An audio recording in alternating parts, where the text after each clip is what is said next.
Évangile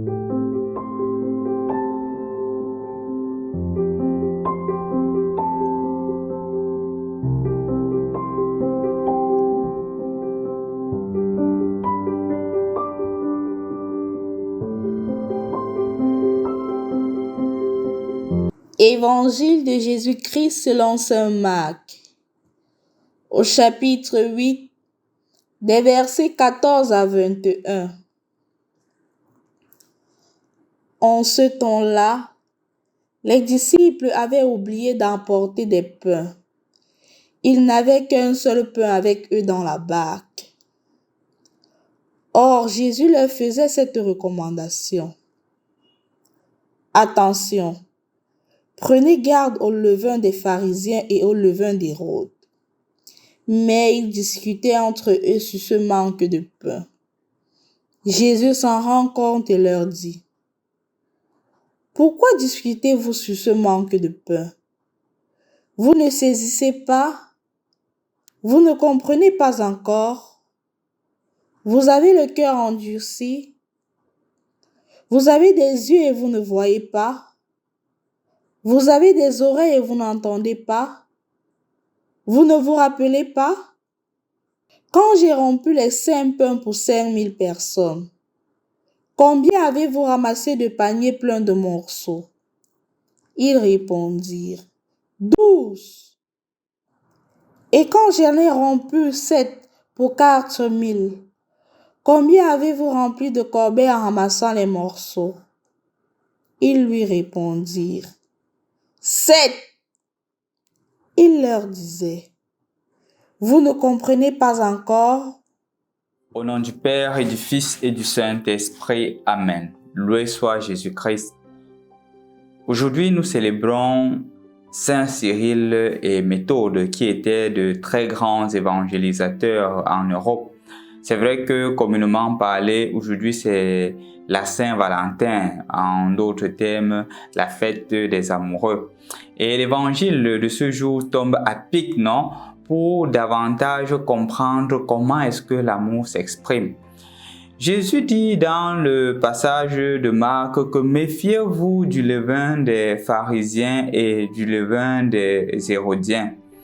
Pourquoi le levain? Qu'est-ce que le levain? Nous savons clairement que le levain, c'est cette petite poudre-là qu'on met dans la pâte et qui n'est pas visible, mais qui fait grandir la pâte au point que la pâte prenne une plus grande proportion. Et c'est un peu comme du sel, non? Que lorsqu'on dépose dans de la nourriture, elle n'est pas visible, mais elle a un impact sur le repas. Et donc, quand Jésus dit que méfiez-vous du levain des pharisiens, il n'est pas en train de parler de la pâte en elle-même, il est en train de parler de l'hypocrisie des pharisiens. Ce qui caractérisait en fait les pharisiens, c'était leur hypocrisie.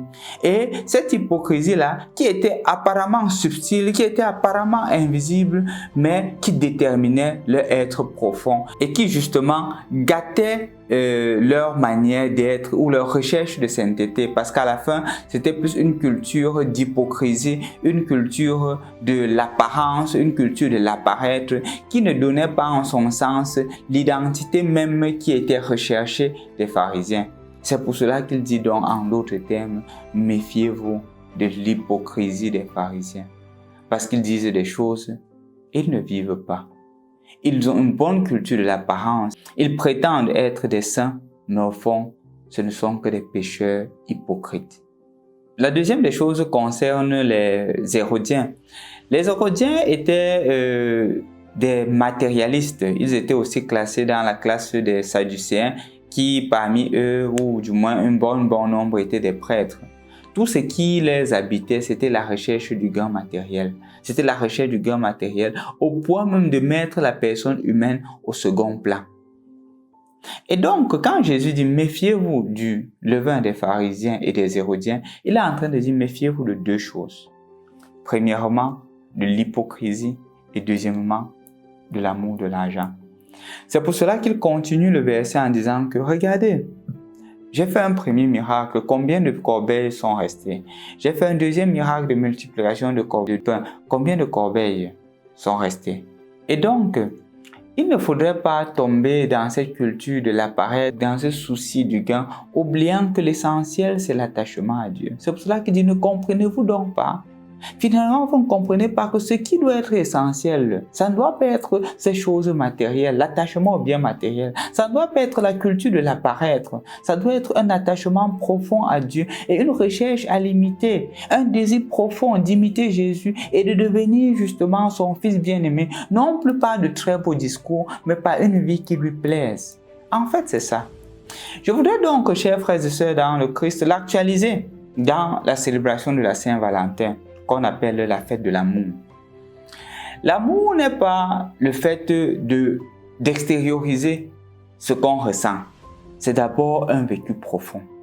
Parce que malheureusement, de nos jours, chers frères et sœurs dans le Christ, la Saint-Valentin se résume à « je vais l'amener à voir un concert, à avoir des cadeaux et après je vais lui dire que je l'aime ».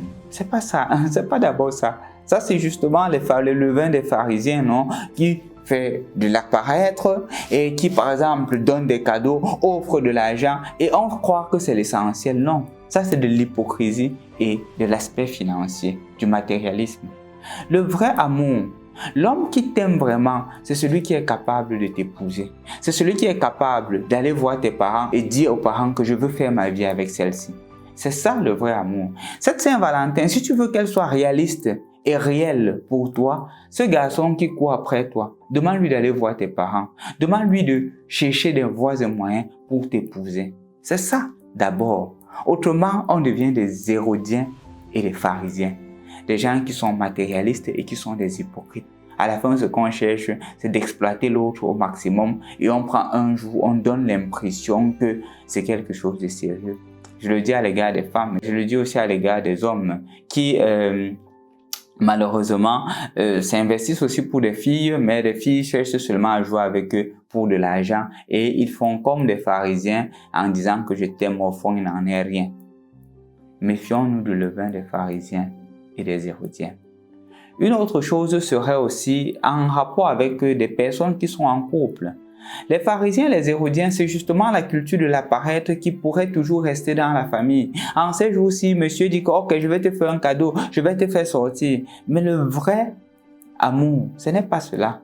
Le vrai amour, c'est l'attention quotidienne que tu as à l'égard de ton épouse.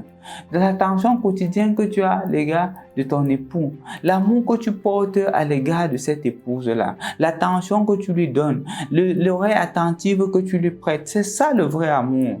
Que quand elle a les soucis, tu es capable de lui dire que s'est-il passé. Que lorsque tu rentres le soir au travail, lorsque tu rentres à la maison, vous soyez capable de vous asseoir et de parler comme des couples, de raconter vos journées, de vous dire l'un à l'autre combien vous vous aimez, de vous prêter attention, de vous soutenir dans les moments difficiles. C'est ça le vrai amour.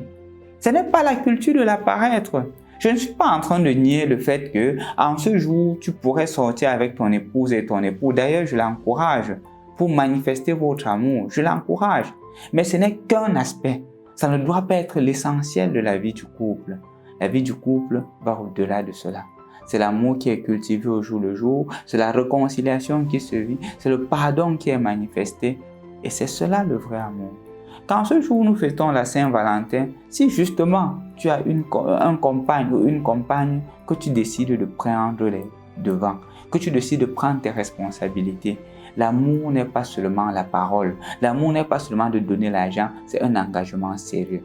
Et là, tu vis la Saint-Valentin. Tu vis la Saint-Valentin parce que c'est cet amour que Dieu a mis en toi. Et donc, toi qui es en couple, vis un amour vrai avec ton époux ou ton épouse en lui donnant plus d'attention, en l'aimant, en demandant pardon et en pardonnant. C'est ça le vrai amour. L'amour de la Saint-Valentin peut aller au-delà des couples. Ça peut aussi s'étendre chez les enfants. Quand je manifeste cet amour pour mes enfants, que je leur donne de l'attention, que je leur fais connaître Dieu, que je leur fais aimer Dieu et que la famille soit une famille sainte comme la sainte famille de Jésus, Marie et Joseph. Et ainsi, l'amour est vécu. Méfions-nous du levain des pharisiens. Méfions-nous de toute forme d'hypocrisie. Méfions-nous de toute forme de matérialisme. Je voudrais conclure avec une histoire d'un de mes professeurs en théologie le cardinal Tito Tagle, qui une fois racontait une histoire qu'il a vécue d'un parent qui vient se plaindre de sa fille, disant que la fille, elle est toujours en chambre, elle est loin des autres et il a peur que ce soit un problème. Bon, le cardinal accepte, il appelle la fille dans son bureau et la fille entre dans le bureau et il voit justement que la fille est habillée avec la tendance de l'heure. Vous comprenez ce que je voudrais par là dire, suivez mon regard. Et il se met à lui dire que mais voilà la préoccupation de tes parents à ton égard, est-ce qu'il y a un problème? Et c'est à cette jeune fille de dire, son éminence, mes parents sont des hypocrites. Mes parents sont des matérialistes. Mon papa me demande de ne pas fumer, mais il fume énormément. Ma maman me demande de ne pas utiliser le téléphone, mais elle est toujours au téléphone. Ma maman me demande de ne pas gaspiller de l'argent, mais elle achète beaucoup de choses inutiles à la maison. Inutiles à la maison. Ce sont des hypocrites et des matérialistes. Parfois, nous négligeons nos gestes, mais nos gestes disent beaucoup, spécialement à nos enfants. Ils n'ont plus trop besoin des personnes qui parlent, ils voudraient des personnes qui vivent. Éduquer un enfant aujourd'hui, c'est être d'abord un modèle. Ce n'est pas de dire et de ne pas faire. Quand nous disons et nous faisons, nous devenons des vrais modèles. C'est en cela qu'on vit le vrai amour. Sois aujourd'hui un viveur de l'amour. Non pas de l'amour que les hommes sont en train de proposer, mais de l'amour qui vient de Dieu. Bonne fête de la Saint-Valentin, bonne fête spécialement de Saint Cyril et Méthode. Bonne fête à tous ceux qui portent le nom de Cyril. Je pense ainsi à un ami d'enfance, un grand chez Cyril, et à tous les gens qui portent le nom de Méthode. Au nom du Père et du Fils et du Saint-Esprit. Amen.